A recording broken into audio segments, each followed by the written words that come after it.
तन को धोया मगर मन को धोया नहीं। तो कितनी भी गंगा हम नहा लें कोई फायदा नहीं। इसलिए मेरी मां, मन को शुद्ध करो।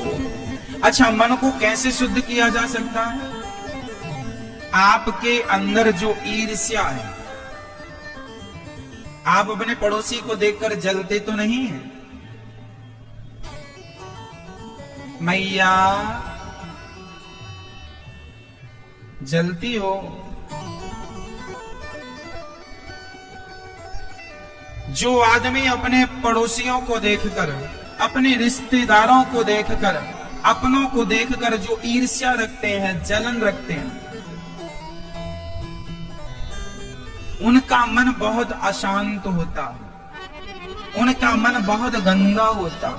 इसलिए हमारा पड़ोसी बहुत तरक्की कर गया, इस बात से हमें खुशी मनाना चाहिए। हम दुखी होके क्या करेंगे? क्या हमारे दुखी होने से उसका कुछ होना है? कहावत है, कौवा के कोसने से गाय नहीं मरती। कहावत है ये। कौवा कोसता है। कोसता मतलब कोसता जानते हैं? बद्दुआ। कौवा कहता है कि गाय मर जाए, मर जाएगी तो हमें इसका मांस खाने को मिलेगा। कौवा रोज कहता गाय मर जाए, गाय मर जाए। पर कौवा के कोसने से गाय नहीं मरती। उसी प्रकार तुम्हारी बद्दुआओं से किसी का कुछ बिगड़ता नहीं है, तुम्हारे ईर्ष्या करने से किसी का कुछ बिगड़ता नहीं है। बिगड़ेगा तो तुम्हारा बिगड़ेगा। इसलिए हम किसी के प्रति नफरत ना रखें, ईर्ष्या ना रखें। हमारा पड़ोसी तरक्की कर रहा है, हम प्रसन्न रहें। जब हम हर हाल में प्रसन्न रहेंगे, खुश रहेंगे, तो भगवान हमें भी आगे बढ़ाएंगे, हम भी आगे बढ़ेंगे। भारत के लोग जितना समय दूसरे का पांव पकड़ के खींचने में लगाते हैं, उतना ही समय अपने पांव को आगे बढ़ाने में लगाते तो खुद बहुत आगे चले जाते। लेकिन विडंबना तो यह है कि वो अपने आप को सफल नहीं बनाते। जो सफल है उनके पांव पकड़ पकड़ के खींचते हैं। क्या होगा इससे? सफल आजकल हमारे भारत में ना, कोई सफल व्यक्ति है, कुछ लोग ना तारीफ भी नहीं करते। उनको लगता हम तारीफ करेंगे। कोई व्यक्ति बड़ी तरक्की कर गया, बहुत अच्छा हो गया, लेकिन कुछ लोग जलन के कारण उसकी तारीफ भी नहीं करते। उनके मुंह से दुआएं निकलती नहीं। वो सोचता है कब इसका नाश हो, कब हम हंसें, कब। कई लोगों को बड़ी खुशी, किसी के घर में आग लग जाए तो कुछ लोग बड़ी खुशी मनाते हैं, अच्छा जल गया, ठीक जल गया। ऐसे लोगों का घर पहले जलता है। इसलिए हमें सपने में भी किसी का बुरा नहीं सोचना चाहिए। हम अपने आप को सफल बनाएं, इसके लिए हम स्वतंत्र हैं। पर जो दूसरे लोग सफल हुए हैं मेहनत करके, हम उन्हें देखकर घृणा क्यों करें? जले क्यों? क्या होगा तुम्हारे जलने से? इसलिए अपना मन ना बिगाड़ो, अपनी बुद्धि ना बिगाड़ो। यही है मन की अशांति, यही है मन की उथल पुथल। इसी को शांत करना। भगवान कहते हैं तन तो बहुत सुंदर है। देखो ना, मोर कितना सुंदर है, मोर का तन कितना सुंदर है, पर मोर का मन बहुत गंदा होता है। आपको पता है कैसे? मोर इतना सुंदर होता है, इतना सुंदर है, मुझे लगता है कि मोर से सुंदर कोई नहीं। मुझे लगता है कि मोर से सुंदर कोई पक्षी नहीं है। मोर का तन इतना सुंदर है मैया, लेकिन मोर खाता क्या है?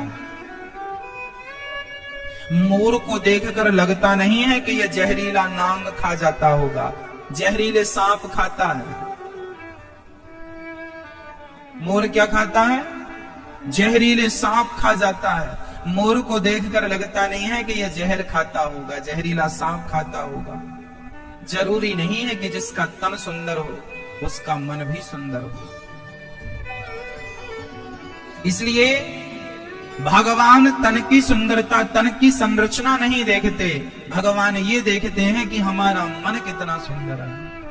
ना हमारे अंदर ईर्ष्या हो, ना हमारे अंदर द्वेष हो, ना छल हो, ना कपट हो। रामचरितमानस में लिखा, निर्मल मन जन सो मोहि पावा, मोहि कपट छल छिद्र न भावा। अच्छा मैया, कपट क्या है? आप लोगों के अंदर कपट है कि नहीं? हाँ या ना? मैया, ओ मेरी माँ, आप लोगों के अंदर कपट है या नहीं? नहीं, नहीं। अच्छा, आप निष्कपट हो। कपट क्या है?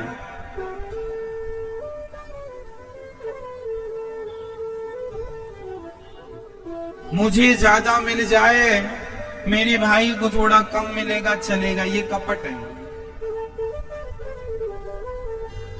मैं अपना ही भला सोचूं और किसी का भला ना सोचूं, ये कपट है।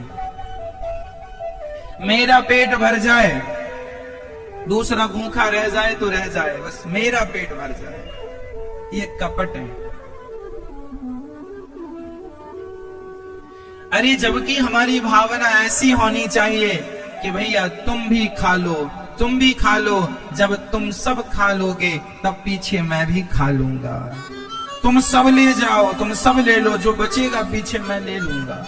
हम औरों को आगे करें, औरों को आगे करें, यही निष्कपटता है, निष्कपट बन के रहना। इसलिए भगवान कहते हैं कपटी व्यक्ति को हम बिल्कुल नहीं देखना चाहते, कपटी कोई भी हो। इसलिए मेरी माँ, मन को सजाना, मन सुंदर करना। आप रोज अपने मन से, अपने आप से, आप जब सोने के लिए बिस्तर पर जाना तो शांत चित्त से अपने आप से 2 मिनट बात करना। आप जरा अपने आप से पूछना कि आप किसी के बारे में बुरा तो नहीं सोचते, आपके अंदर जलनशीलता तो नहीं है, जलते तो नहीं है, आप किसी से नफरत तो नहीं करते, आप किसी से घृणा तो नहीं करते, हम किसी से घृणा तो नहीं करते। अपना मुआयना करना, अपने आप को देखना, आत्मनिरीक्षण कहते हैं इसे, आत्मनिरीक्षण, अपना निरीक्षण करना, अपने आप को देखना कि हम कितने गहरे पानी में। मैया जी, भगवान को देखना बड़ी बात नहीं है। अच्छा, गंदा पानी हो तो क्या गंदे पानी में चित्र नजर आता है? आपका प्रतिबिंब नजर आएगा? यदि आपका अपना चित्र देखना हो तो उसके लिए पानी कैसा होना चाहिए? शुद्ध पानी, साफ पानी। अरे मेरी माँ, गंदे पानी में तो आपका चित्र नहीं दिखता, फिर गंदा मन होगा तो उस गंदे मन में भगवान का चित्र कैसे दिखेगा? यदि भगवान को देखना है तो मन को शुद्ध करना होगा, मन को निर्मल करना होगा। निर्मल मन जन सो मोहि पावा, उसी को मैं मिलूंगा जिसका मन बिल्कुल निर्मल होगा। निर्मल, निर्मल क्या है? एक भोला भाला। देखो निर्मलता क्या होती है, जिसे हम सामान्य भाषा में कहते हैं भोला है, बहुत भोला है। आप लोग क्या बोलते हैं? बहुत भोला भाला है, सीधा साधा है, सीधी साधी है, भोली भाली है। इसका मतलब जो भोली भाली है, भोला भाला है, इसका अर्थ है कि इसका मन बिल्कुल निर्मल है, साफ है, पानी शुद्ध पानी की तरह, कांच की तरह बिल्कुल पवित्र है। भोला भाला, कुछ नहीं जानता। कह दो कि खड़े रहो तो खड़ा रहे, कह दो कि बैठ जाओ तो बैठ जाए। ये भोला भाला, निर्मल। एक बहुत बड़ा खवक्कड़ था। खवक्कड़ खाने वाला, खूब खाता था, 20-25 रोटी खा जाता था खवक्कड़।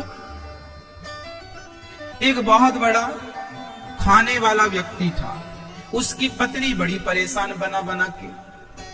अच्छा, कोई काम धाम तो करता नहीं, बिल्कुल सरल भोला भाला। पत्नी कहे क्यों जी, कमा के लाओ कुछ, तो वो अपनी पत्नी से कहे ये कमाना क्या होता है, तुम ही बताओ। पत्नी समझ गई कि ये बिल्कुल एक नंबर का मूर्ख है, जबकि वो बहुत सीधा था, सरल था, भोला था।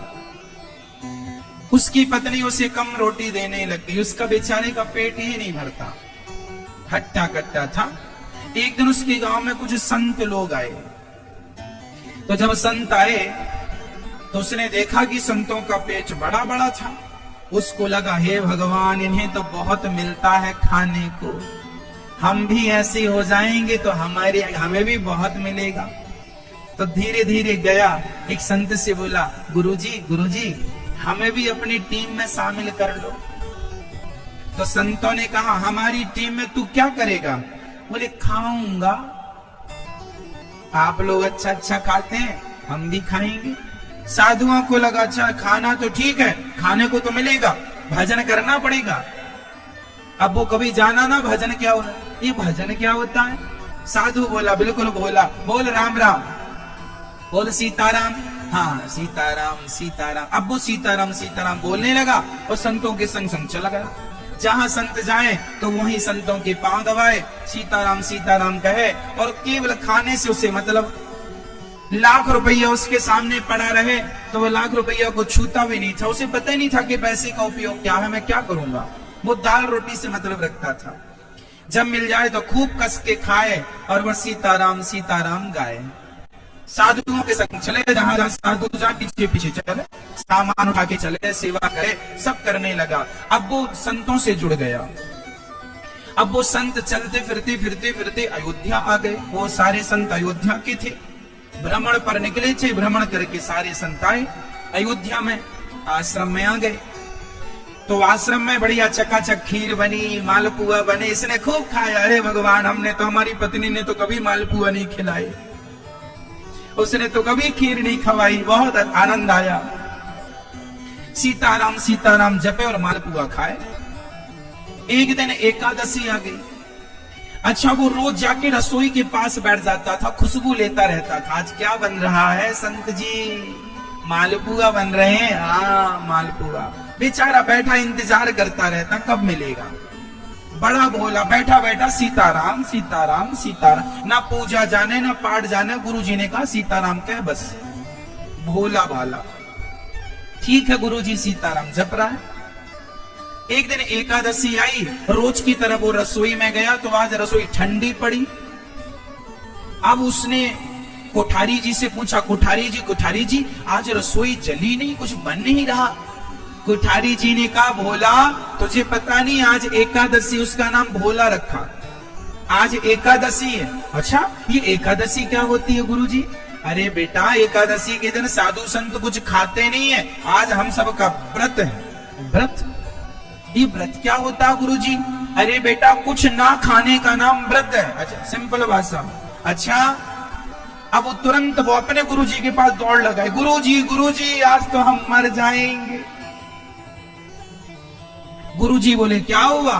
बोले, आज कोई एकादशी नाम की बहन आई है, वो कह रही है कि कोई खाएगा नहीं। गुरुजी, ये एकादशी से कहो कि जाए। गुरुजी बोले, बेटा ऐसे थोड़ी जाती है एकादशी। तो गुरुजी, कैसे जाएगी? इसे भगाओ, ये तो हमें मार डालेगी। क्यों मार डालेगी? गुरुजी, कोठारी जी कह रहे हैं आज कुछ नहीं बनेगा क्योंकि एकादशी आई है। गुरुजी, जल्दी एकादशी से कहो जाए। अब बेचारा इतना भोला, उसे पता भी नहीं कि एकादशी क्या होती है, कैसे जाएगी। गुरुजी बोले, अच्छा तू क्यों मर जाएगा? गुरुजी, मैं खाऊंगा नहीं तो मर नहीं जाऊंगा। गुरुजी बोले, एक दिन तो रह जा ना। गुरुजी, हम एक एकादशी रह गए तो दूसरी एकादशी तो देख ही नहीं पाएंगे। गुरुजी, हमारी व्यवस्था करो कुछ खाने की। गुरुजी बोले, अच्छा देख, आश्रम का नियम है कि यहाँ कुछ बनता नहीं एकादशी के दिन, तेरी इच्छा है तो तू एक काम कर, कोठारी जी से आटा ले ले, आलू ले ले और जो चाहिए ले ले, और वहां सरयू के किनारे बना के खा लेना, पर याद रखना भगवान को भोग लगा के खाना। अच्छा ठीक है। अब वो कोठारी जी से 2 किलो आटा लिया, कुछ आलू लिए, गुड़ लिया और कुछ और सामान लिया, घी लिया, चला। लकड़ी उसने, सरयू पहली बार आज भोजन बना रहा है, लकड़ी उठाई, लकड़ी जलाई, जैसे तैसे उसने मोटी मोटी हाथ वाली रोटी बनाई और बना के उसने 4-6 रोटी तैयार कर ली। उसने मोटी मोटी भरता बना लिया आलू का, बनाया भरता, रोटी रखी, रोटी खाने वाला था कि गुरुजी की बात याद आ गई। गुरुजी ने कहा था ऐसे ना खाना, पहले भगवान को भोग लगाना। तो अप्पू भगवान को बुलाने लगा, हे भगवान आओ। गुरुजी ने कहा है कि आपको खवाना है, फिर खाना है। अब भगवान को उसने कभी देखा नहीं, कभी सुना नहीं, बस उसे ये पता था कि गुरुजी रोज भगवान को भोग लगाते। तो गुरुजी ने कहा है कि भोग लगा के खाना। अब देखो वो इतना भोला भाला, रोटियां रखी हैं, उसके मुंह में पानी बार बार आ रहा, भूख बड़ी कस के लगी है, वो बुला रहा है भगवान जी आओ, भगवान जी आओ। हाँ, और जब भगवान जी नहीं आए तो रोने लगा। क्यों रोने लगा भाई? हे भगवान जल्दी से आओ, रोटियां ठंडी हो रही हैं। बुला रहा है, नहीं आए भगवान तो रोने लगा, हे भगवान रोटियां ठंडी हो रही है, भरता भी ठंडा हो रहा, अब नहीं आए। अच्छा इसलिए नहीं आ रहे हो कि आपको तो मंदिर में रोज मिल जाता था। तो सुनो भगवान, आज वहां कुछ नहीं मिलने वाला, आज तो हम ही वहां से प्राण बचा के आए। आज वहां एकादशी आई है। तो गुरुजी कह रहे थे एकादशी को कुछ नहीं मिलेगा खाने को, तो आप भी कहीं एकादशी के चक्कर में भूखे ना रह जाएं। तो कहने लगा आचमनी अर्घान आरती, आज यही मेहमानी। आचमनी, यहाँ तो आचमनी भी नहीं है। गुरुजी तो आचमनी से पानी घुमाते थे और आपको खिलाते थे, यहाँ तो आचमनी भी नहीं। उसने कहा प्रभु जी रोज आप बढ़िया बढ़िया खाते थे, आज तो हमने रूखी रोटी बनाई है, बहुत स्वाद तो होगा नहीं। और याद रखना आज तो यहाँ आपको रोटी यहाँ खाना पड़ेगा और पानी नदी में जाके पीना पड़ेगा, यहाँ तो पानी के लिए कोई बर्तन भी नहीं है हमारे पास। आचमनी अर्घान आरती, आज यही मेहमानी। सूखी रोटी खाओ प्रभु जी, पियो नदी का पानी, राजा राम आइए, हे राम आओ। अच्छा गुरुजी से सुनता था कि भगवान राम है, तो भगवान को बुलाया, राम जी आओ। अब भगवान उसकी ऐसी सरलता पर रीझ गए और भगवान आ गए। पर भगवान भी अकेले नहीं आए, दो लोग आए। राम जी अकेले नहीं, सीता माता भी आई। अब एक भगवान को उसने बुलाया और ज्यों दो देखा तो दो भगवान को देखकर पहले उसने अपनी रोटियों को देखा। भगवान को बिठाया, भगवान आए, भगवान से पूछा प्रभु राम आप ही हैं? हाँ हाँ मैं राम। तो मैंने तो आपको ही बुलाया था, आपके संग ये कौन है? ये सीता हमारी पत्नी है। अच्छा आपकी तरह, अच्छा आओ, आ गए हो तो बैठो। अब उसने पत्तल लगाई, पत्तल भगवान राम जी को, एक रोटी राम जी को रखा उसने और एक रोटी माता। एक आते तो दो रखता, अब दो आए हैं तो तुम ही हिसाब, हमारा ना बिगड़े कुछ। तो उसने एक रोटी राम जी को रखी, एक रोटी माता सीता को, भरता थोड़ा थोड़ा रखा। अब राम जी खा रहे हैं और राम जी उस भक्त को देखकर कह रहे वाह इतने प्यार से तुमने बनाया है, जरा एक रोटी और दो हमें। अब उसके तो प्राण सूखने लगे कि इन्होंने मांग लिया, कहीं इनकी पत्नी भी ना मांग ले। थोड़ी देर बाद माता सीता ने कह ही दिया भैया अयोध्या में ऐसा भोजन नहीं बनता जैसा तुमने बनाया है, बड़े दिनों के बाद हमने अच्छा भोजन किया, जरा तुम भरता दे दो और एक रोटी और दो। अब राम जी ने दो रोटी खाई, दो रोटी राम जी, सीता माँ ने चार रोटी चली गई। अब उसने रोटियां बनाई कितनी थी? टोटल 6 रोटियां बनी, मोटी मोटी, तो 4 राम, अब 2 बची।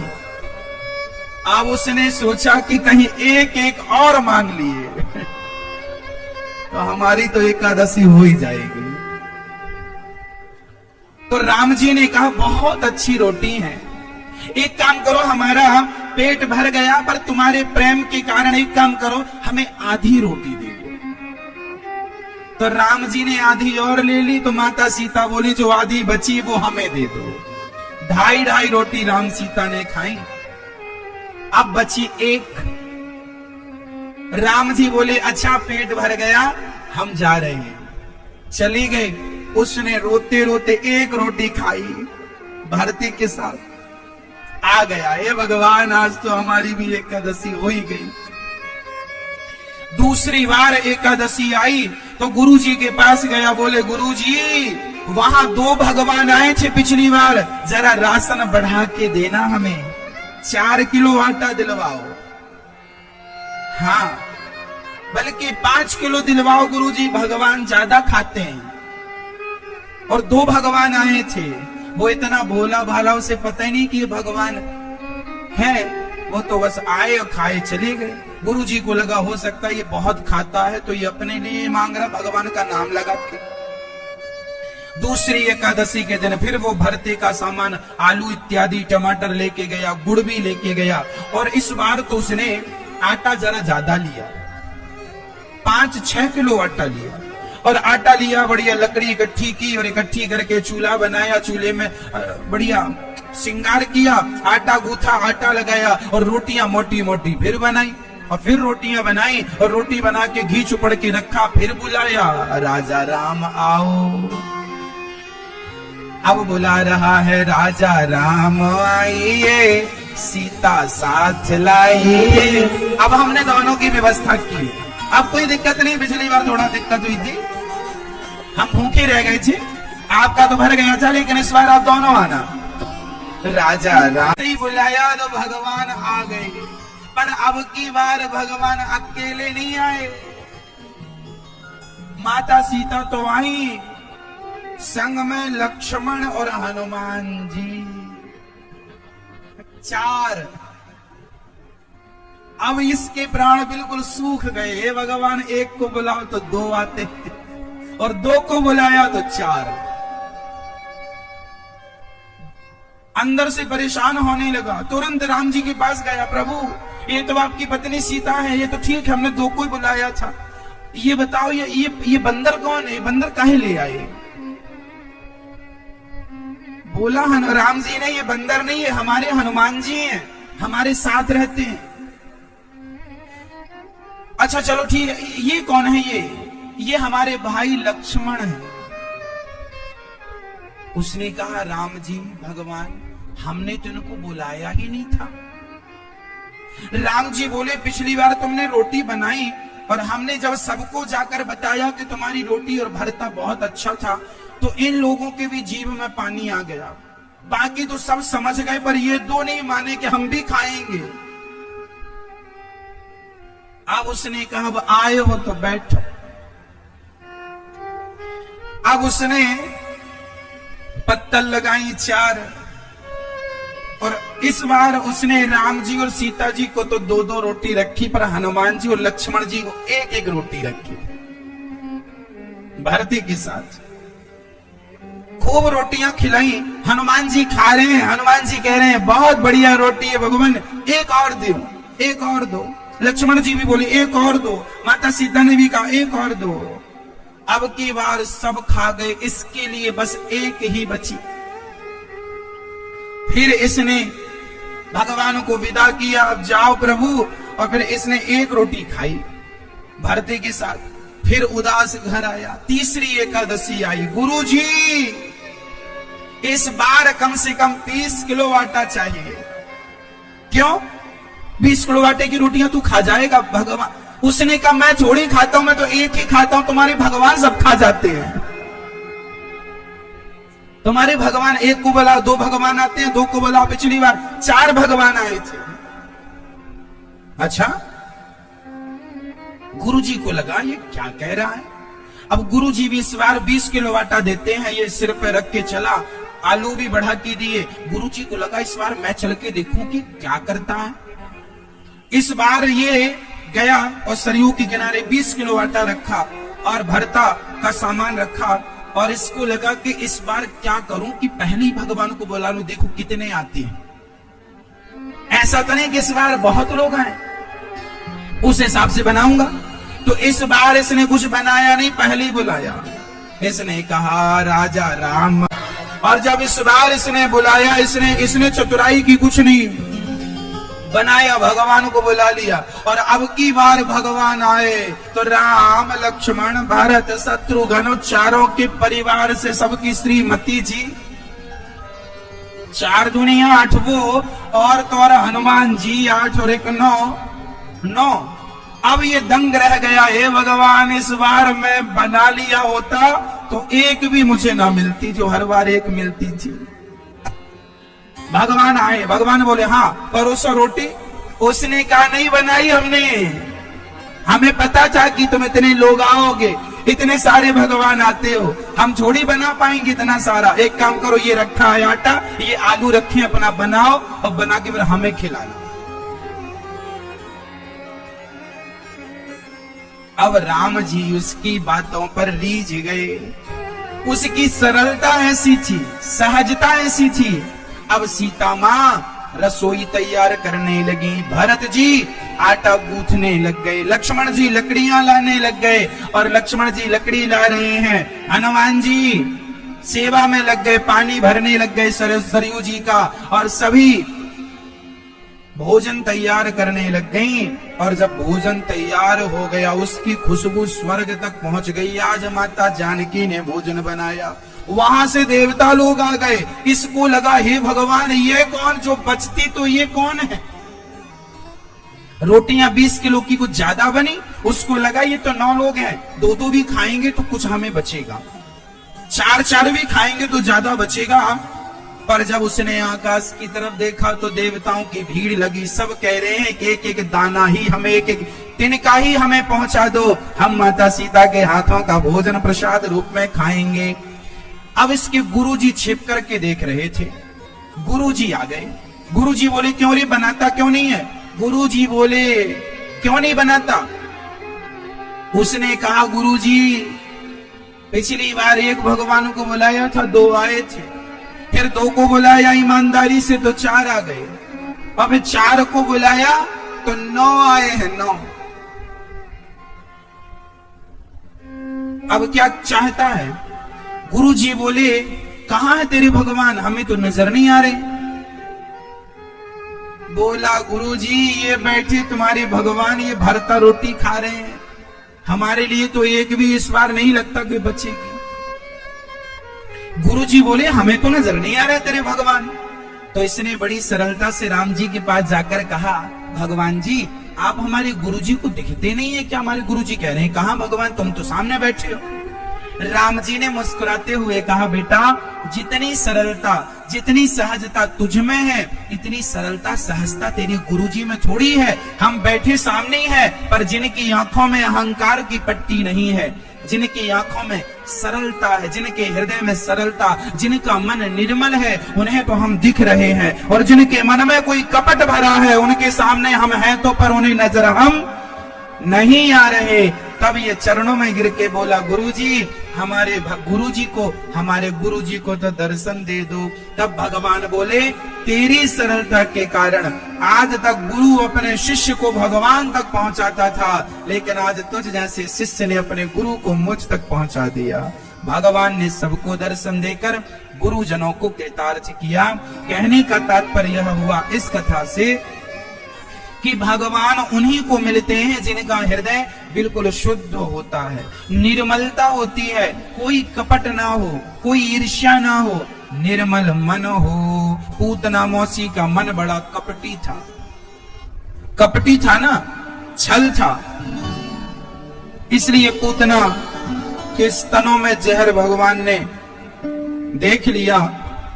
पूतना ने भगवान को उठाया, स्तनपान कराया, थोड़ा सा दूध था भगवान ने दूध पिया, थोड़ा सा जहर था भगवान ने जहर पिया। अब पूतना को पकड़कर भगवान प्राण पीने लगे।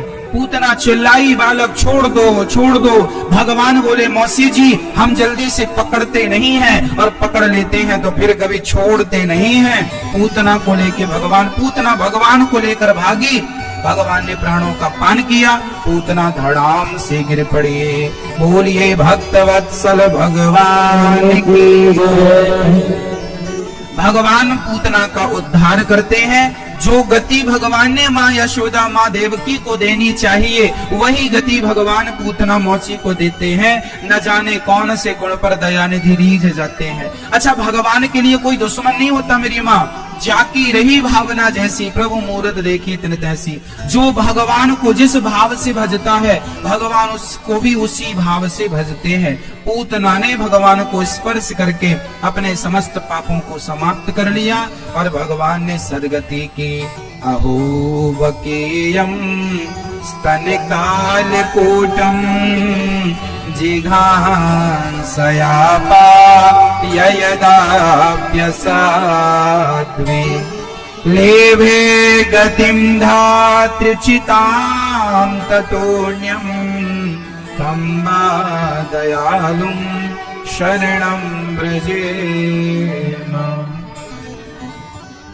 बड़े आश्चर्य की बात है कि भगवान ने पूतना मौसी का उद्धार कर दिया। देखो तो जरा, वह गति दे दी जो गति को बड़े बड़े संत तरसते हैं। उसके बाद नंद बाबा ने कंस का कर चुकाकर जब लौटे, पूतना के शरीर को चिता पर रख के जलाया, उनका अंतिम संस्कार हुआ। उसके बाद भगवान ने शकटासुर का छकड़ी पे आकर बैठा शकटासुर का उद्धार कर दिया। फिर भगवान ने तृणावर्त का उद्धार कर दिया। इसके बाद भगवान का नामकरण संस्कार होता है। हमारे हिंदू धर्म सनातन धर्म में कितने संस्कार है मेरी माँ? 16 संस्कारों की विस्तृत चर्चा है। इसलिए हम आपसे कहा करते हैं कि बच्चों को धन दौलत बाद में देना,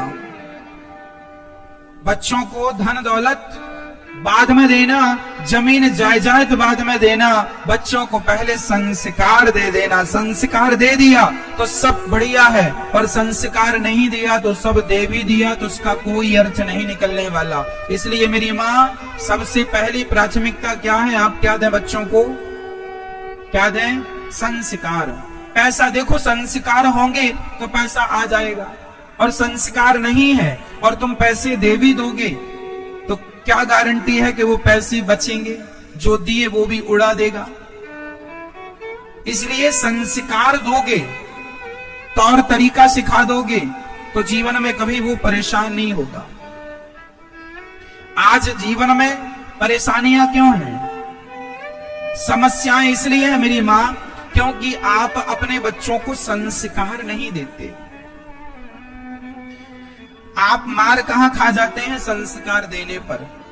आप अपने बच्चों को बातचीत करना तक नहीं सिखाते, कैसे बात करनी चाहिए, अपने से बड़ों से कैसे बातें करनी चाहिए, है ना? अपने से बड़ों से कैसे बात करनी चाहिए। आजकल के बच्चे गलत शब्दों का प्रयोग करते हैं। कई बच्चों को तो हमने देखा वो अपनी मां को गालियां दे देते हैं, छोटे छोटे बच्चे। क्यों देते हैं? क्योंकि आपने उन्हें रोका नहीं, आपने उन्हें बताया नहीं कि बेटा ये बात गलत होती है। छोटे बच्चे हैं, गलत शब्दों का प्रयोग करते हैं, तू तड़ाक करके बात करते हैं, रे और बे जैसे शब्दों का प्रयोग करते हैं। तुरंत मां को चाहिए, बाप को चाहिए बच्चों को थप्पड़ जमा के समझाए कि ऐसे शब्दों का प्रयोग नहीं करना, बात करना सिखाओ। यही संस्कार है। आगे चल के जब आप बहुत बड़े बिजनेसमैन बनेंगे, व्यापारी बनेंगे, तो उसमें सबसे प्रधान चीज क्या होगी? बोलो। आपकी बातचीत। हाँ या ना? आप जितनी अच्छी बातचीत कर पाते होंगे मेरी मां, सुलझी हुई बातें करनी चाहिए। कई लोग बहुत कुछ बताते हैं पर समझ में कुछ नहीं आता। हमने 1 घंटे तक आपसे बात की पर समझ में कुछ नहीं आया, तो 1 घंटे तक बात करने का कोई अर्थ निकला? और हमने केवल 2 मिनट आपसे बात की, अपना हमने आपको सब समझा दिया 2 मिनट में। तो बच्चों को ऐसे संस्कार दो कि वो बातें अच्छी करें, क्योंकि आने वाले उनके भविष्य में किसी भी काम को वो करेंगे तो उनके बातचीत का ढंग पहले देखा जाएगा कि नहीं। आप कैसे, आप अपने घर में कोई नौकर रखते हैं तो नौकर रखने के पहले भी आप उसके बातचीत का ढंग देखते हैं। गलत बातें तो नहीं करता, गलत ढंग से बातें करता हो तो आप नहीं रखते उसको, अच्छे से बात करें, उसको बोलने का तरीका आए। तो ये आप अपने बच्चों पर भी प्रयोग कीजिए, ये बच्चों के काम आएगा कल के लिए। आप बिजनेस करिए। अच्छा, आज मैं बताऊं, आज बाजार में किराने की 10 दुकानें हैं, लेकिन कोई एक दुकान ज्यादा चलती है। कभी आपने गौर किया? बाजार में किराने की 10 दुकानें होती हैं। मैं एक छोटा सा एग्जांपल दे रहा हूं। बाजार में किराने की 10 दुकान होती हैं, लेकिन कोई एक दुकान ज्यादा चलती है। क्या आपने कभी सोचा नहीं कि ये दुकान ज्यादा क्यों चलती है? क्योंकि उस दुकान में जो बैठा दुकानदार है उसका व्यवहार अच्छा है, बोलने का ढंग अच्छा है, वह इंसान की रिस्पेक्ट करता है, सामने वाले का आदर करता है, इसलिए ग्राहक उसकी तरफ जाता है कि यार ये हमारा सम्मान करता है। आते हैं तो अच्छे से बात करता है, हंसता है, हंस के बात करता है। ये कोई गलती हो जाए तो उसे स्वीकार करता है, सुधार करता है। ये हिसाब किताब का गलत आदमी नहीं है, बिल्कुल बढ़िया आदमी है। ना 1 रुपए ज्यादा लेता है, ना 1 रुपए कम लेता, बराबर करता है। मतलब कुल मिला के आदमी को विश्वास जीतना पड़ता है। और ये विश्वास जीतना कहां से आएगा? बातचीत, आपका व्यवहार। आप जीवन में कितना भी तरक्की कर जाइए मेरी मां, आपका व्यवहार मरते दम तक आपके काम आएगा। हाँ या ना? इसलिए हम सभी को व्यवहार कुशल होना चाहिए। गृहस्थ जीवन में तो सबसे बड़ी जरूरत है व्यवहारिकता। लोग कहते हैं ना कि ये व्यक्ति बहुत व्यवहारिक व्यक्ति है। व्यवहार जानते हो मेरी माँ? जो बुलाए उनके घर सम्मान से जाना चाहिए। बुला रहा है, आदर से जाओ, हंसते हुए जाओ, उसके बारे में अच्छा कहो। वो आपको बुला रहा है, सम्मान करो उसका, हंसो। लोग तुमसे पैसा थोड़ी चाहते हैं, केवल होठों पे स्माइल लेके चले जाना, सामने वाला खुश हो जाएगा। और कोई आपके घर आए तो स्माइल के साथ उसका स्वागत कर देना, भाई साहब आइए, गले लगा लेना, सामने वाला खुश हो जाएगा। कोई तुम्हारा धन लेने नहीं आता, सब अपना सम्मान चाहते हैं, इसलिए सम्मान देना सीख लो। मैं एक छोटा सा उदाहरण देता हूं। हमारे भारत में SBI बैंक है, ये सरकारी बैंक है। सरकारी बैंक SBI बैंक है, और प्राइवेट बैंक बहुत सारी हैं। सरकारी बैंक में लोग खाता केवल इसलिए खुलवाते हैं कि जो सरकारी नौकरियों से जुड़े हुए हैं, तो वो सरकारी बैंक, क्योंकि उनकी पेंशन, उनकी तनख्वाह उसी बैंक में आती है। लेकिन सच्ची बताऊं मेरी मां, SBI के जितने कस्टमर हैं, ग्राहक हैं, उनसे ज्यादा ग्राहक प्राइवेट बैंकों के पास। हाँ या ना? कभी आपने सोचा कि क्यों? क्योंकि सरकारी बैंक का व्यवहार अच्छा नहीं होता सामान्य नागरिक के प्रति। हाँ या ना?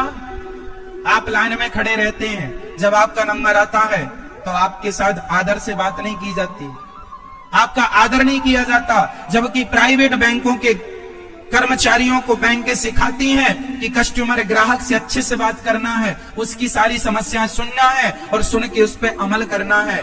सरकारी बैंक में आपकी सुनवाई कम होती है, जबकि प्राइवेट बैंक में आपकी सुनवाई तुरंत होती है। इसलिए प्राइवेट बैंक में लोग अपना खाता खुलाते हैं। कहने का तात्पर्य यह है कि जहां व्यवहार होगा व्यक्ति वहीं जाएगा, सिंपल है। इसलिए हमारे जीवन में हमें कैसा होना चाहिए? व्यवहारिक होना चाहिए।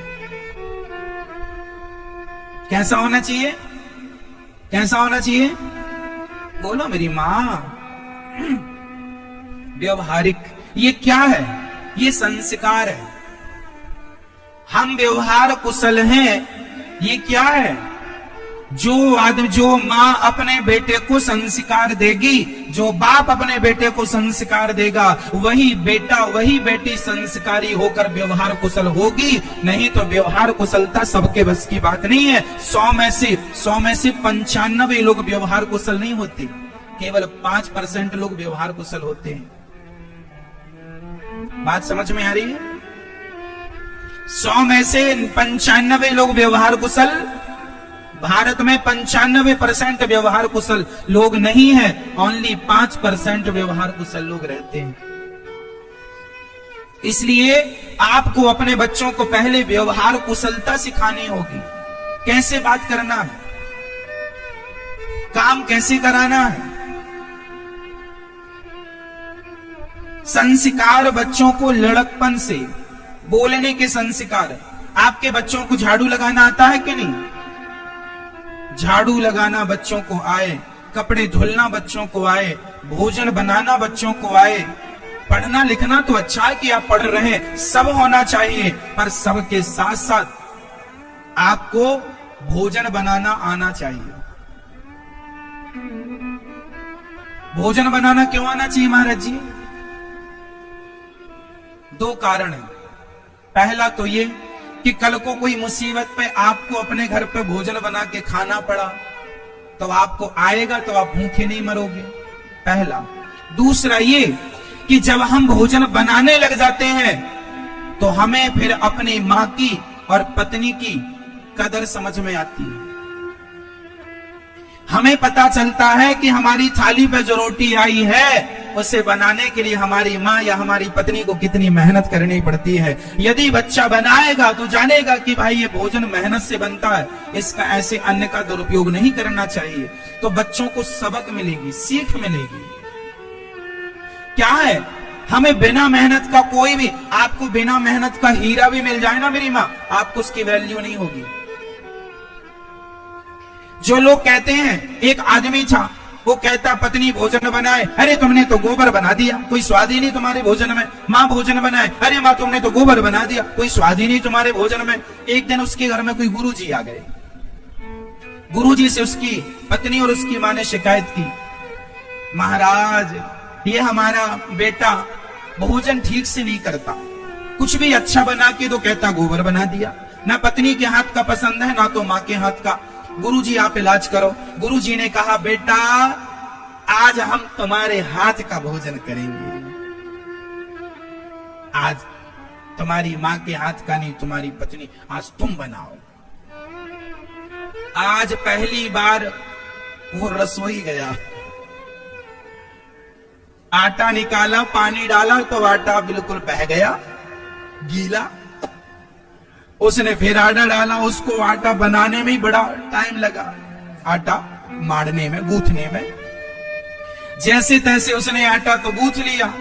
रोटी बनाया तो रोटी एक जम्मू कश्मीर जा रही थी, एक कन्याकुमारी जा रही थी। अब रोटी जैसे तैसे उसने बनाया और जब सेकने के लिए गया तो रोटी बिल्कुल जल गई, एक भी रोटी फूली नहीं, रोटी बिल्कुल मुर्दे की तरह अकड़ के खड़ी। बिल्कुल लंबी लंबी रोटी बनाया, बिल्कुल काली। सब्जी बनाया, हल्दी हल्दी भर दिया, कोई स्वाद नहीं। सब बनाया इसने, गुरुजी ने कहा तेरी हाथ का खाएंगे, तू ही बनाना। और जब गुरुजी ने कहा चल बन गया तो ला, थाली में परोसा। गुरुजी ने कहा तू भी यहीं बैठ और तू भी खा मेरे साथ। गुरुजी ने एक रोटी उसको दी, लंबी वाली, काली, बिल्कुल काली, बिना फूली। खाया और जब अपने हाथ की रोटी अपने साग के संग खाया तो अपनी मां की तरफ देखने लगा, पत्नी की तरफ देखा। उसने मन में सोचा कि रोज जो खाता था वो तो इससे अच्छा था, रोज का भोजन तो इससे अच्छा था। आज उसे ये पता चल गया कि भोजन बनाना कितना कठिन काम है, परंतु हमें जो अन्न मिल जाए उस अन्न का हमें सम्मान करके उसे ग्रहण कर लेना चाहिए, अन्न का कभी अनादर नहीं करना चाहिए। आज उसे गुरुजी ने ये सबक दे दी और उसके बाद गुरुजी ने कहा बेटा जो मिल जाए वो खाना चाहिए। प्रसाद है, तुम्हारी पत्नी तुम्हारी मां तुम्हारे से अच्छा बनाती है, फिर भी तुम्हें पसंद नहीं है, खाया करो, सम्मान के साथ, इज्जत के साथ खाया करो। कुल मिला के हम आपसे ये कह रहे हैं, अपने बच्चों को संस्कार देना बचपन से स्टार्ट कर देना, कल को आपको रोना ना पड़े। संस्कार नहीं दोगी तो कल को आपके बच्चे आपको बहुत परेशान करेंगे। आजकल माँ बाप अपने बच्चों को मोबाइल पकड़ा देते हैं, जरा सा रोने लग गए मोबाइल दे दिया, जरा सा कहने लग गए मोबाइल दे दिया। क्या होगा, ये मोबाइल के इतने आदी हो जाएंगे कि ये दिन रात मोबाइल देखेंगे। फिर तुम इनसे मोबाइल मांगोगे तो ये रोएंगे मोबाइल के लिए, और जोर लगा के मांगोगे तो ये तुम्हें थप्पड़ भी मारेंगे कि हमें मोबाइल दो। वो नहीं जा मैया, बच्चों को ये ना बताया करो कि मोबाइल की वैल्यू क्या है, ये बताया करो कि माँ बाप की वैल्यू क्या होती है, माँ कौन होती है, पिता कौन होता है, रिश्ते क्या होते हैं, इस बारे में कौन बताएगा। आज आप एक माँ ने हमसे बताया, बहुत दिनों की बात है, एक माँ ने हमसे बताया कि महाराज जी मैंने अपने बेटे को मोबाइल दे दिया, छोटा सा था, एक लौता बेटा था, बुढ़ापे में पैदा हुआ, बड़ा लाड़ बड़ा प्यार था, पिता ने मना किया मोबाइल ना दिलाओ, पर मेरी माँ की जिद थी कि बच्चा एक है, मांग रहा, दे दो, दे दिया। अब वो पढ़ाई लिखाई तो कुछ करता नहीं, दिन भर मोबाइल चला, दिन भर मोबाइल, फिर बोला बड़ा मोबाइल चाहिए, माँ ने बड़ा दिला दिया। 18 साल का हो गया, कोई पढ़ाई लिखाई नहीं करता, स्कूल से कंप्लेंट आती है तुम्हारा बच्चा पढ़ता नहीं। एक दिन माँ ने मोबाइल छीन लिया, क्यों रे पढ़ता नहीं है, मोबाइल चलाता है, और माँ ने मोबाइल छीना तो उस बेटे ने अपनी माँ के गाल में जोर का थप्पड़ जमाया। वो माँ मेरे सामने आकर रो रही थी और बता रही थी महाराज जी मेरे बेटे ने मुझे मारा, मैं गलती मेरे से हुई कि मैंने बच्चों को उस समय मैंने गाल पे 2 थप्पड़ मारा होता तो आज मेरा बेटा मुझे गाल पे थप्पड़ ना मारता। सही समय मेरी माँ, प्यार करना बुरा नहीं है बच्चों से, लेकिन जहां जरूरत पड़े वहां थोड़ा थोड़ा दंड देना भी जरूरी है। मोबाइल बच्चों को बिल्कुल ना देना मेरी माँ, उतना ही देना जितनी क्लास के लिए, आजकल तो ऑनलाइन क्लास का भी सिस्टम है, उतना देना जितनी आवश्यकता, अधिक नहीं, नहीं तो बिगड़ जाएंगे, जिम्मेदार आप होंगे। बच्चों को संस्कार देने में लापरवाही ना करो, बिल्कुल नहीं। कैसे बोलना, उनकी बातें कैसी हो, घर में कोई आए तो उनको प्रणाम करना सिखाओ, बच्चों को सिखाओ कि माथा रख के जमीन में माँ बाप को प्रणाम करते हैं। आप अपने बच्चों को गीता पढ़ाते हैं कि नहीं? मैया, कौन कौन माँ बाप अपने बच्चों को गीता पढ़ाते हैं, जरा हाथ उठाओ। रामायण पढ़ाते हैं, कौन कौन हाथ उठाओ। मत दो तुम और सो मन लगा के, करो लापरवाही। संस्कारहीन व्यक्ति वैसा ही है जैसे हंसों की इस सभा में कौआ की कोई शोभा नहीं होती। माता शत्रु पिता वैरी ये न बालो न पाठिता न शोभते सभा मध्य हंस मध्य बको यथा। वह माता शत्रु है जो अपने बच्चे को सही संस्कार नहीं देती। माता शत्रु पिता वैरी, वह पिता दुश्मन है जो अपने बच्चों को सही वक्त पर सही संस्कार नहीं देता। क्या दिया तुमने अपने बच्चों को? जमीन जायदाद दे दिया, ये कोई देना है? जमीन जायदाद दे दिया, सोना चांदी दे दिया, ये कोई देना है? ये तो मत दो, ये तो तुम्हारे मरने के बाद तुम्हारे बच्चों का ही है। तुम्हारी जमीन, तुम्हारी जायदाद, तुम्हारा सोना, तुम्हारी चांदी तुम्हारे मरने के बाद किसका है? किसका बोलो? वो तो तुम्हारे बच्चों का है ही, वो तो बच्चों को मिलेगा ही। मेरी माँ, ये मत दो, ये तो उनका ही है। संस्कार देने के लिए तुम माँ बाप हो, संस्कार दो, जमीन जायदाद तुम्हें मिल ही जाएगी। आज माँ बाप संस्कार नहीं देते, बस बेटा पेट भर लेना कैसे भी अपना, बस पेट भर लेना। आपका बेटा आज 50,000 रुपए लेके आया, आपने कभी पूछा बेटा ये 50,000 कहां से ले आया? नहीं पूछा, नहीं पूछा। अरे पूछा करो माँ, कहां से ले आया? कहीं तो किसी का गला दबा के तो नहीं ले आया? कमाई करना बुरा नहीं है मेरी माँ, पर बच्चों को ये बता के भेजा करो कि बेटा मेहनत और ईमानदारी का ही धन लेकर के घर में आना, बेईमानी का पैसा इस घर में मत लाना। करोड़ों ही क्यों ना हो, करोड़ों मत लाना बेटा, तुम 50,000 ही लाना, पर मेहनत का लाना, ईमानदारी का लाना। ये कौन सिखाएगा? आप नहीं सिखाओगे, कौन सिखाएगा? आज देख रहे हो कितना भ्रष्टाचार बढ़ रहा है। ये भ्रष्टाचार करने वाले लोग भी तो किसी माँ के बेटे ही होंगे। काश उनकी माँ ने उन्हें सिखाया होता कि बेटा ईमानदारी से कमाना। हर माँ अपने बेटे को सिखाने लगे ईमानदारी का पाठ, तो भारत से भ्रष्टाचार समाप्त हो जाएगा, क्योंकि कोई ना कोई माँ तो होगी ना हर बच्चे की। लेकिन सिखाता कौन है? बस बेटा पेट भर लेना, किसी का गला दबाना हो दबा देना, मारना हो मार देना। आजकल तो लोग मजदूर से भी पैसे भ्रष्टाचार के ले लेते हैं।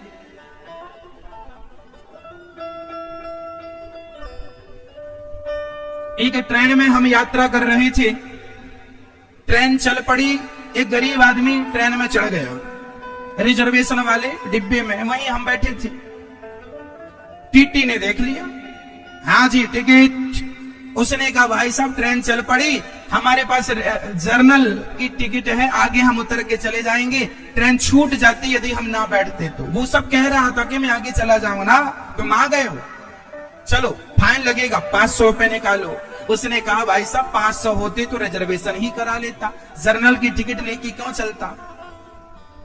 वो बोला मैं गरीब आदमी हूं, मजदूरी करने जा रहा हूं, काम से जा रहा हूं, करूंगा तो ना खाऊंगा ना, टीटी तो टीटी ना, हम तो साहब 500 रुपए निकालो।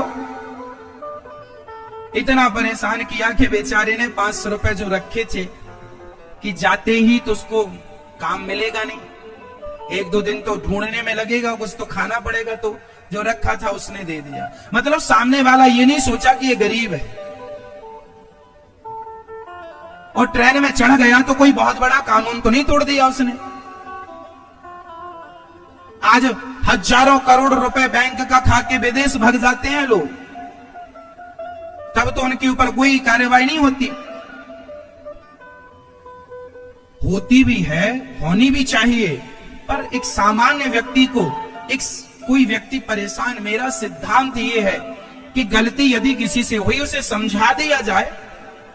वो कह रहा कि मजदूरों देखने से भी पता चल रहा गरीब आदमी है, उसे तंग ना किया जाए, परेशान ना किया जाए। लेकिन नहीं, कुछ लोगों की आदत होती है अपना रुतबा दिखाने की कि मैं तो साहब हूं, देना तो पड़ेगा, मैं देखो इतना ईमानदार हूं।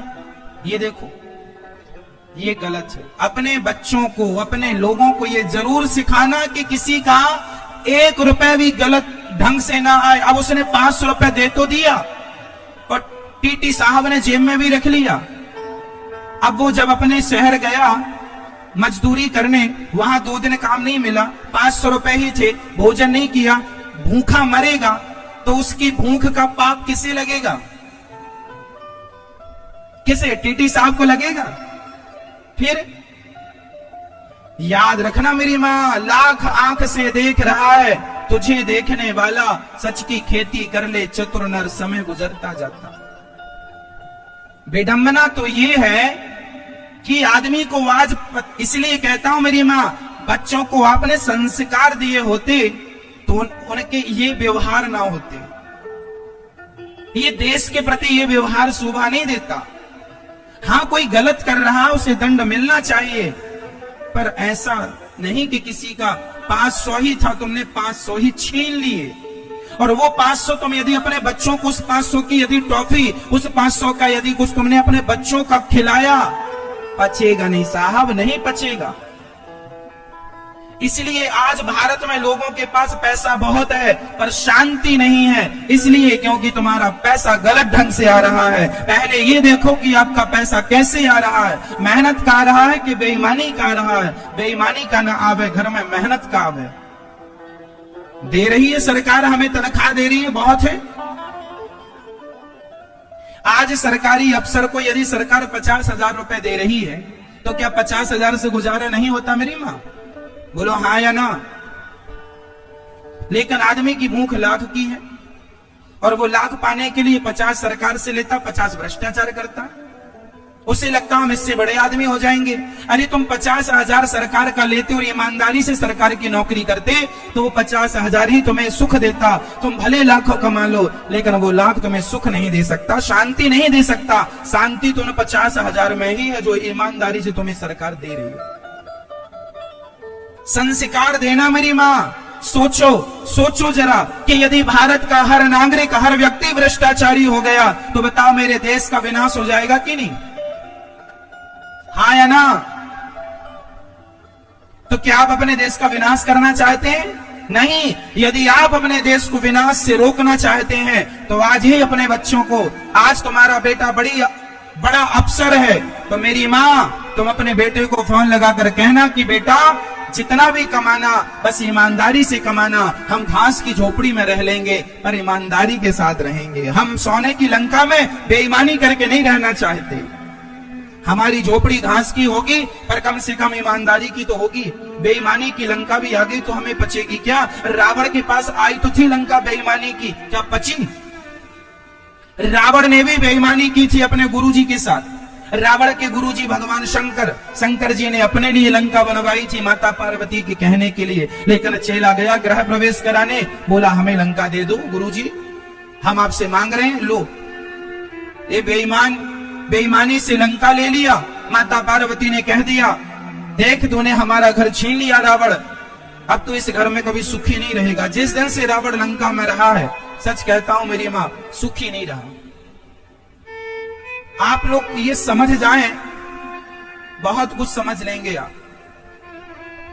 भ्रष्टाचार तब समाप्त होगा जब आप अपने बच्चों को संस्कार देंगे। सरकार ने जितनी कोशिश करनी थी भ्रष्टाचार खत्म करने की कर ली, अब आप कोशिश कीजिए संस्कार दे करके। मैं अपनी बात बताऊं मेरी मां, यदि मुझे यहां 10 करोड़ रुपए भी पड़े हुए मिल जाए तो मैं 10 करोड़ को भी छूं ना, अपने एक इस उंगली से भी ना स्पर्श करूं। मुझे पता है कि मैं मेहनत करके ईमानदारी से जो 100 रुपए कमाता हूं, 1000 रुपए कमाता हूं, वो मेरा 1000 रुपए 1000 करोड़ के बराबर है। और ये बेईमानी का ये 10 करोड़ रुपया यहां रखा है, यदि मैं इसे उठा लूंगा ये मेरी बुद्धि बिगाड़ देगा। मैं नहीं उठाता पैसा बेईमानी का, ईमानदारी से जो आप देते हैं वो रख लेता हूं। पैसों की कोई लोभ लालच नहीं होनी चाहिए। क्या हम अपना पैसों के लिए ईमान बेच दें? बताओ, ईमान बड़ा होता है कि पैसा बड़ा होता है? बोलो, क्या बड़ा है? फिर तुम ईमान बेच रहे हो पैसों के लिए, क्यों? हाथ जोड़ के कहता हूं मेरी मां, अपने बच्चों को ईमानदार बनाना बेटा। नमक रोटी खा लेना पर बेईमानी ना करना। नहीं पचेगा धन मेरी मां, नहीं पचेगा। अधिक बेईमानी करने लग जाओगे, आगे चल के तुम्हारा वंश रुक जाएगा। स्टॉप, खत्म। भगवान कहेंगे तुम जैसे बेईमानों का वंश बढ़ा के क्या फायदा? अभी तो देखो ईश्वर की लाठी तुम पर चल नहीं रही है, अभी तुम्हारे छोटे छोटे पाप हो रहे हैं। जरा पाप का घड़ा भरने दो, जब भर जाएगा और जब दंड मिलेगा तो बहुत बहुत कष्ट मिलेगा मेरी मां। इसलिए अभी सावधान हो जाने में कोई बुराई नहीं। कह दो अपने बच्चों को ईमानदारी से जिया करें, ईमानदारी से रहा करें। सरकारी नौकरी पे हैं आप, प्राइवेट नौकरी में, भगवान करे आप खूब तरक्की करो, लेकिन ईमानदारी से करो। अपना काम जो 6 घंटे का, 7 घंटे की, 8 घंटे की तुम्हारी ड्यूटी है, ईमानदारी से करो, मेहनत से करो। तुम मेहनत से अपनी ड्यूटी निभाने लग जाओगे तो जितना तुम मेहनत से पा रहे हो उसी मेहनत का धन फलता फूलता जाएगा। मेहनत का पैसा फलता भी है मेरी मां। 1 रुपए 10 रुपए का काम करता है मेहनत का, और बेईमानी का 10 रुपए भी 1 रुपए का काम नहीं कर पाता, बह जाता है पानी की तरह। कई लोग कहते हैं महाराज जी हमारा पैसा पानी की तरह बह रहा है, कुछ दिखता नहीं है। अर्थ यही है, गलत ढंग से आएगा तो दिखेगा थोड़ी कि कहां से आ रहा है, कहां चला जा रहा है। बच्चों को संस्कार दीजिएगा। आजकल मां बाप अपने बच्चों के संस्कार के लिए बिल्कुल जागरूक नहीं है। आज हमारे भारत में मां बाप अपने बच्चों के लिए दहेज मांगते हैं। मेरा बेटा 10 लाख का खरीदना है आपको, मेरा बेटा 20 लाख का खरीदना है, मेरा बेटा 30 लाख का। आज मां बाप बोलियां लगा रहे हैं। जो लड़का मैं गांव में देखता हूं जो 1 रुपए नहीं कमाता, वो 10-10 लाख रुपए मांग रहे हैं। जिनकी 10 एकड़ जमीन है वो कह रहे हैं हमें 15 लाख चाहिए, जिनकी 20 एकड़ जमीन है वो कह रहे हैं 25 लाख चाहिए, और जिनकी सरकारी जॉब है वो तो 25 के नीचे कोई बात ही नहीं है। मतलब जितनी बड़ी पोस्ट उतना ज्यादा पैसा लड़की वालों से लेते हैं। अच्छा मैं ये बताओ, आपने अपना बेटा इसलिए पैदा किया है कि बाजार में बेच दोगी? मतलब तुम भी मां नहीं हो, तुम भी व्यापारी हो। तुम बाप नहीं हो, तुम व्यापारी हो। तुमने बच्चे पैदा किए इसलिए कि हम बेचेंगे बच्चों को 10 लाख में, 20 लाख में, 50 लाख में बेचेंगे, इसलिए पैदा किया था। महाराज एक तो है बेटा, एक ही तो बेटा है, 30 लाख तो लेंगे कम से कम। 30 लाख में भैंस दोगी अपने बेटे को मेरी मां? मतलब तुम्हारे बेटे की वैल्यू 30 लाख है और आप तो मांगते हो 30-30 लाख रुपए, 20-20 लाख रुपए, 50-50 लाख रुपए। मैं कह देता हूं नौजवान भाइयों आपसे, तुम्हारे माँ बाप तुम्हारी बोलियां लगाए तो कह देना अपने माँ बाप से, मम्मी पापा से, अपने माता पिता से, पिताजी मैं कोई बिकाऊ नहीं हूं, मैं कोई बिकाऊ पुरुष नहीं हूं कि मुझे बोली लगा के बेचा जाए। मैं कहूंगा नौजवान दोस्तों से, नौजवान भाइयों से, अपने आप को इतना योग्य बनाना मेरे भाइयों, इतना योग्य बनाना। आपको दहेज में गाड़ी चाहिए, आपको दहेज में पैसा चाहिए, अरे इतना योग्य बनाओ कि आपको किसी के सामने हाथ फैला के मांगने की जरूरत ही ना पड़े। इतना योग्य बनाओ कि आप अपने सपने अपनी मेहनत के बल पे साकार कर सको। गाड़ी का सपना है तो अपनी मेहनत से गाड़ी खरीदो। क्या ससुर की गाड़ी पर बैठ के चल रहे हो? फिर तो गाड़ी ससुर की है, तुम तो केवल ड्राइवर हो। तुम क्या हो? Only driver. भिखमंगों की औकात कितनी होती है? तुम अपने आप को भिखमंगों की लिस्ट में शामिल ना करना। मंदिर के बाहर